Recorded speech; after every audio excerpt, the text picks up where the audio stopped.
On this week's episode of For Real Friday, I want to talk some real estate lingo. Like with any other job, there are some common terms that we as realtors just say, but the general public have no idea what we're talking about. So I thought I would share and explain some of those terms. So the first is chattels.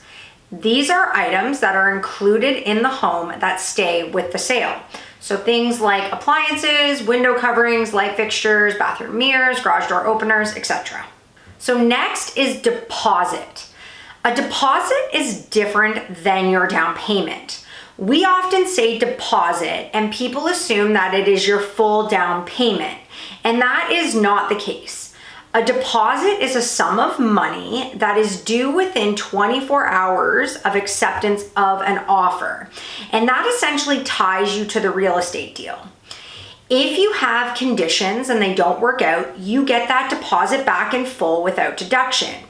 If you end up buying the home and like the sold sign goes on, the deposit gets held at the brokerage's trust account, and then the lawyer requisitions it before closing, and then it inevitably usually does go towards your overall down payment. The next is WETT certificate. I always get a puzzled look on this one. So WETT, W-E-T-T, stands for Wood Energy Technology Transfer. This is a not-for-profit group that basically promotes the safe and effective use of wood-burning systems, like a wood-burning fireplace. So if you have a wood-burning fireplace, insurance will require a WETT certificate to insure the home. And so a WETT inspector will come in and verify that it passes the standards and safety required. The next is VTB, and this stands for vendor takeback.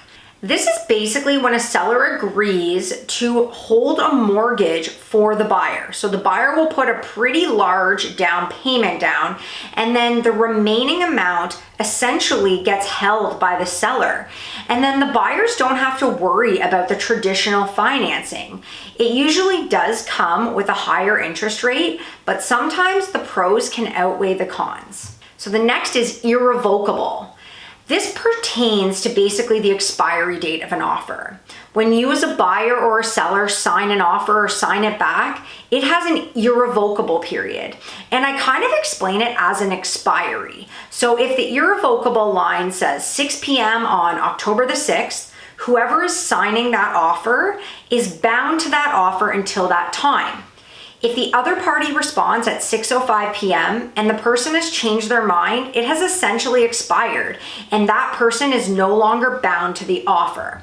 Next is completion date, and basically that is another word for your closing date or possession date, the day you're going to get that home or sell that home. And lastly is the term ELFs. This one I get asked all the time because when you're reading a real estate listing, often in the comments it will say inclusions, and one of them is ELFs, E-L-F-S. And basically ELFs stands for electrical light fixtures. So on a listing, we have a limited amount of characters, so they have begun being called ELFs.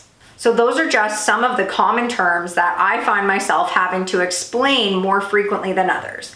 If there's ever a term you're not sure about, just reach out and I will be happy to explain.